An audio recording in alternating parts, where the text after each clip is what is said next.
about posting and ghosting. Because that's not how guest blogging works. We're here to show you how.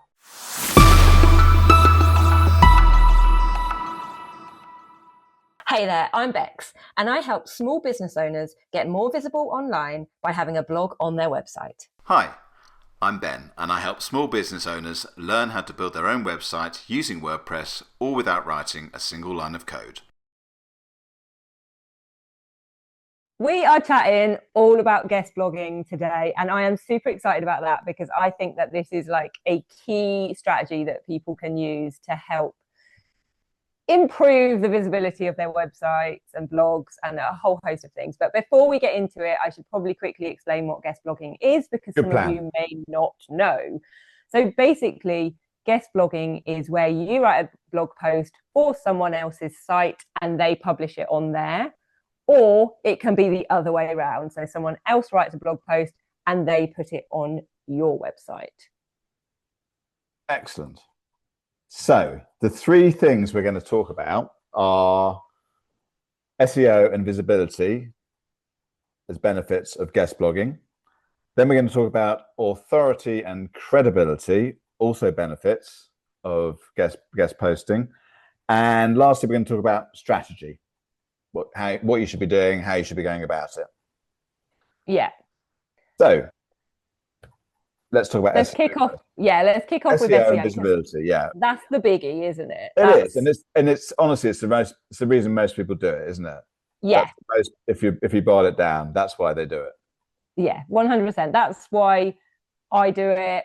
It's why other people. I mean, that's the main reason that people post on my site, to be honest, to get their SEO up. Yeah. And the way it works is basically every post that's out there on the internet should have links within them, and they're called backlinks.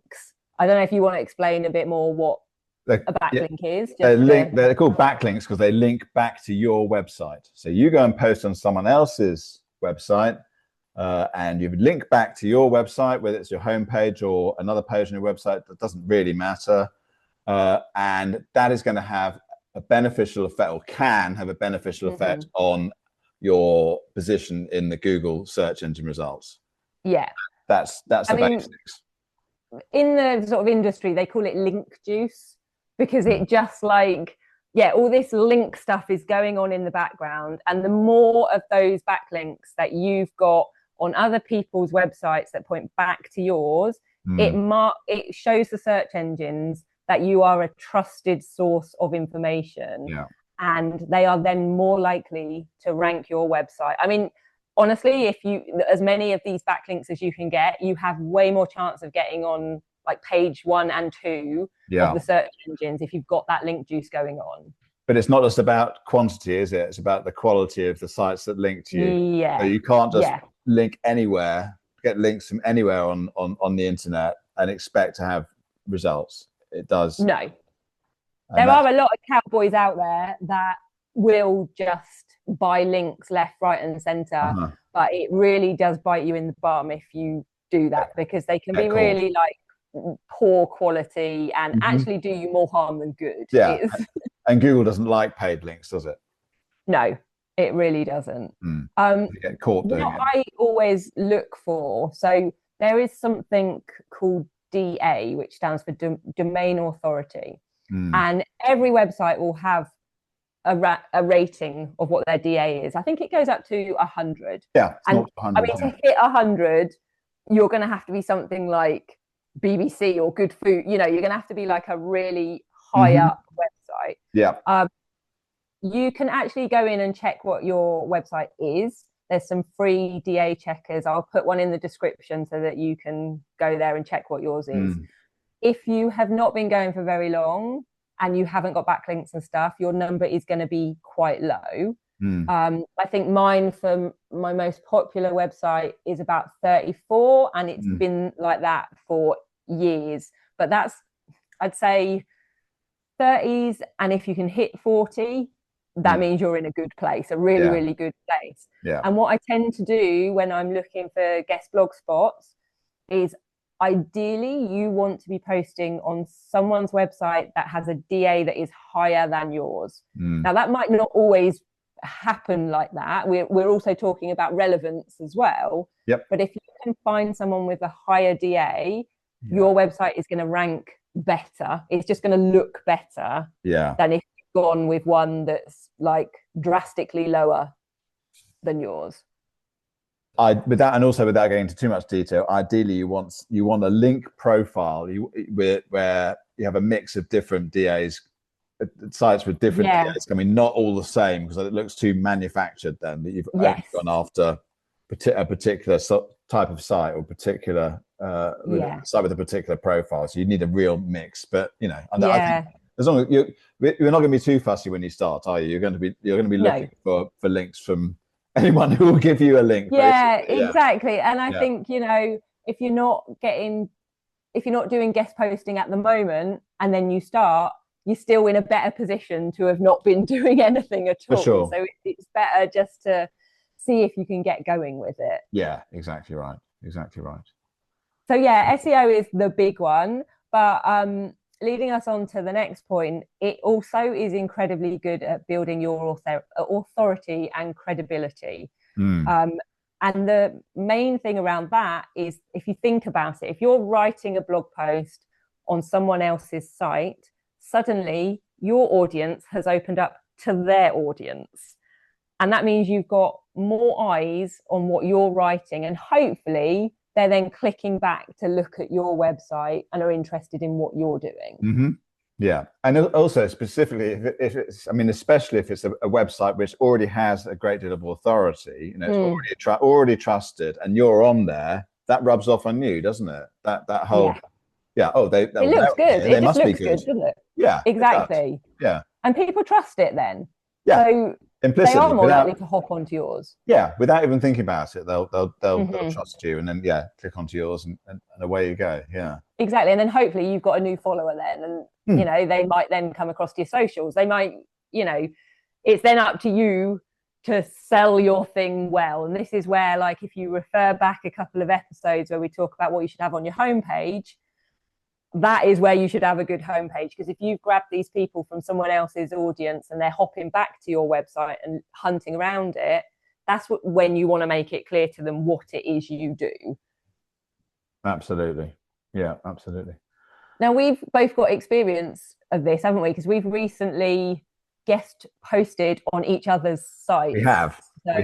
Not only have we written a guest post, and I, for example, have had it published on yours, you've then written one for me, and I've published it on mine. So we've seen both sides of this. Exactly. So you're the publisher and the guest poster, and anybody can be. You could be a publisher as well. If you've got a blog of your own, you can open your own blog up to guest post as well. And in terms of credibility, that goes both ways. Of course, if you get a high profile blogger guest posting on your site, that's going to look great, isn't it? If someone is someone like me.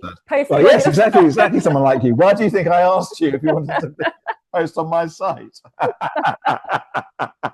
the thing is, the beauty of doing it for each other is that our business niches are so intertwined. It works so well. It's not like Ben is, I don't know what it's not like he's a cobbler and I'm a I don't know, a dog I might walker. be in my spare time. Maybe.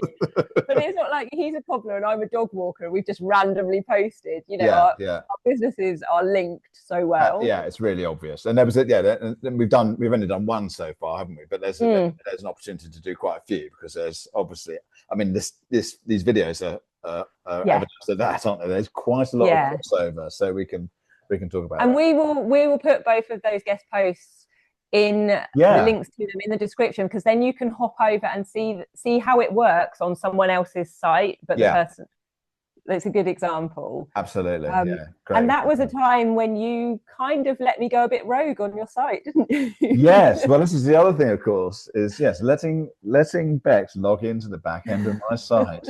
What could possibly go wrong? Well, thankfully, you're a WordPress guru who can make sure all the stuff's in place that I can't go fiddling. So that's a serious point, isn't it? If you are allowing people to guest post on your blog, you need to make sure that it's safe, really, and you're not going to open yourself up to anything dangerous, because you might not know these people very well. You might do. I mean, you and I know each other, but you might not know these people very well at all. So WordPress is brilliant for this. It's really well set up. I mean, actually, the safest way of doing it is to not let them log in at all and just give it to you on a Google Doc or a Word doc. Which is what I do when people bring stuff to me. But yours was very like when you opened it up to me, I was like, oh my gosh, why am I not doing this? Yeah, exactly. Because then otherwise you are doing the work for you, having to do the work for them.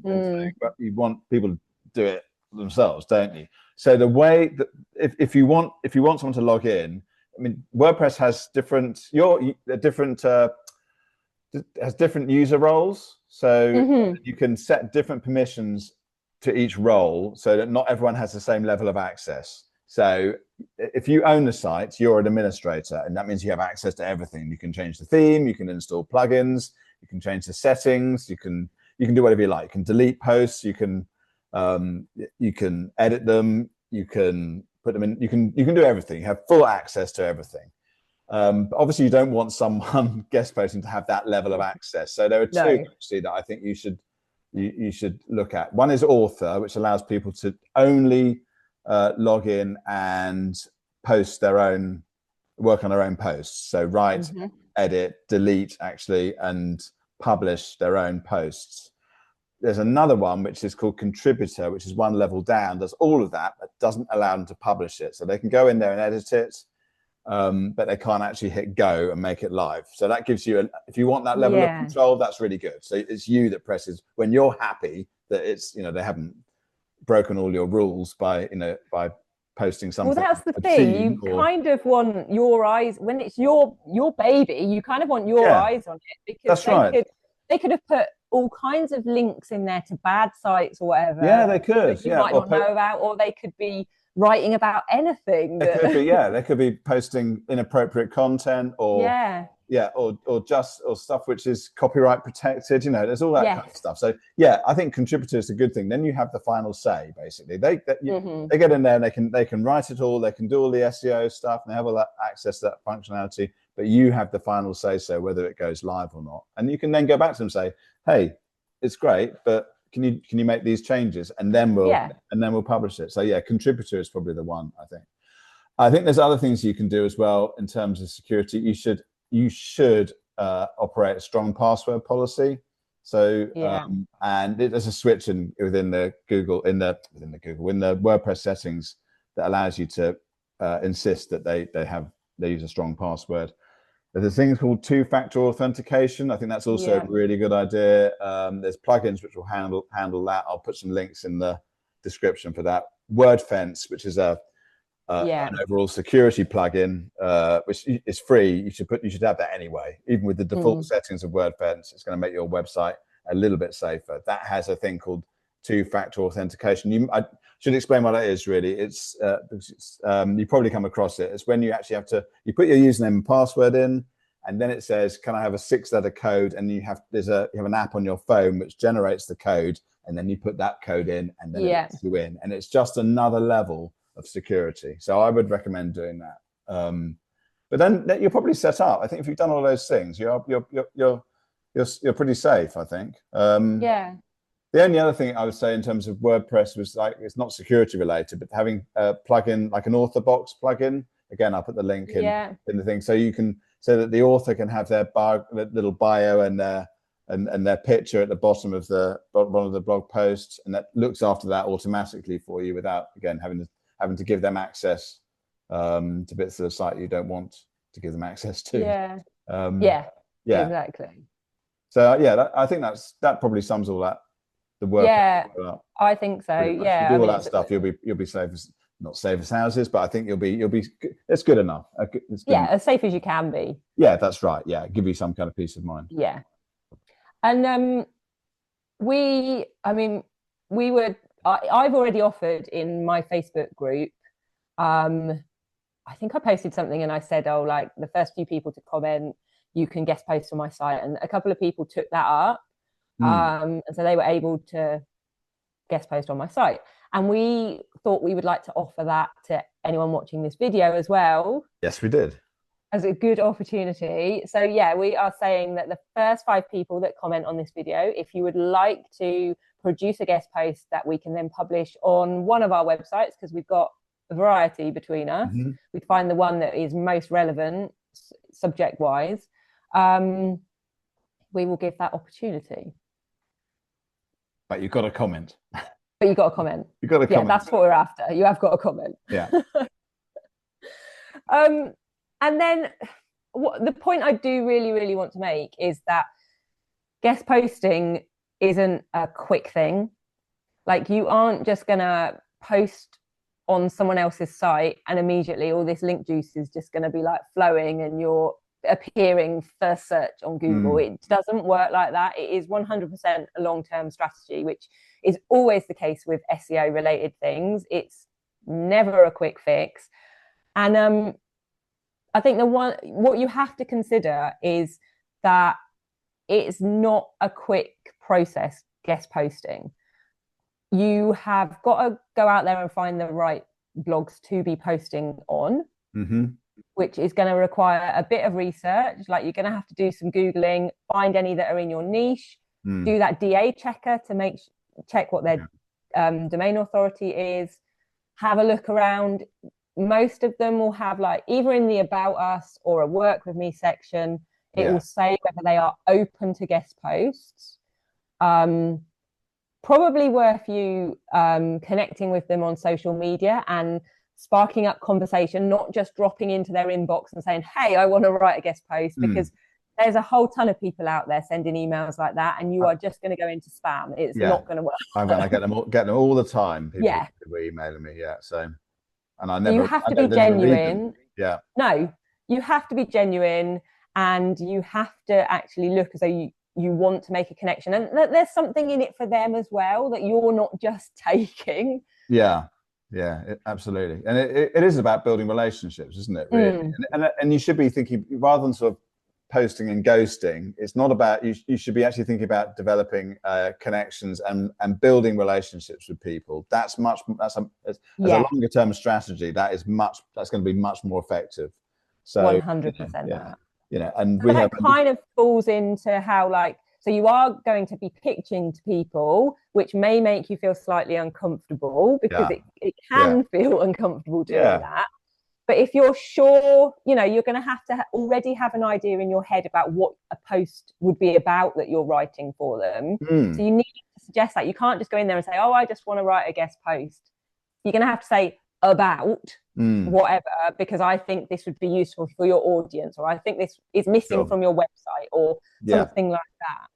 You've then got to factor in the fact that you've got to write that blog post and get it over to them. And then you may have to factor in time chasing them up, because they might not publish it straight away. So that's a lot of time that's taking you. And honestly, if you're struggling to write blog posts yourself for your own website at the moment, then guest blogging might not be for you at this moment in time. But it is certainly a strategy that you should have on your radar and know about moving forwards. So we talked about what guest posting is. We've then talked about the SEO advantages and raising your visibility, which is the main reason that people do engage in guest posting, isn't it? Then we talked about how it builds your authority and credibility. And we've spoken about how you should set WordPress up so that if you're accepting guest posts, you're not opening yourself up to lots of internet nasties, keeping yourself nice and safe. And then we talked about how it's a long-term strategy. It's not a quick fix. It's something that you have to invest in, and you'll see the benefits over time. And I've also written a blog post about guest blogging on my site. I'll leave the link to that, because it goes into a bit more detail about some of the stuff you need to be doing. So probably worth having a read of that. And don't forget our offer to accept guest posts if you can comment on this. If you comment on this video, so go ahead. And get right. Maybe if you comment guest post or something like that, and we'll spot it, and then we'll be in touch. Yeah, absolutely. Obviously, remember to go back if you haven't watched all our videos so far. We're building up quite a lovely library of them now. There's ton of information all about websites, WordPress, blogging. Go back and watch any that take your fancy. I can tell you now that the AI one is particularly good. So go and watch that. And the SEO one is relevant to what we've been talking about today. Yes. So the basics That's of SEO. very true. Yeah. So go and have a look at that as well. And like, follow, and subscribe, please. And we'll be back next week. Thanks so much for watching. Please take a look in our back catalogue. There's loads of episodes in the channel now, so please go and take a look at that. It's always lovely when you support us, so please subscribe to our channel so you don't miss out, and remember to like, follow and share. Where are you?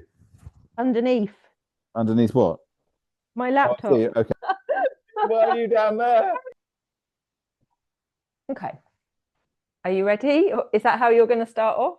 We're not household names yet. Oh, what should we do this week? Don't post and ghost. Right. Oh, God. Every day I'm truffling. Okay. And that just implies that you're forever on the scrounge for food. Oh. If in doubt, post a cat video. Yeah. Well, we're still here. We haven't given up. No. At least it went in one ear and out the other. We'd have a successful YouTube channel by now. Yeah. No, I won't do that because that looks stupid. I don't like looking stupid. Well, I can't help it.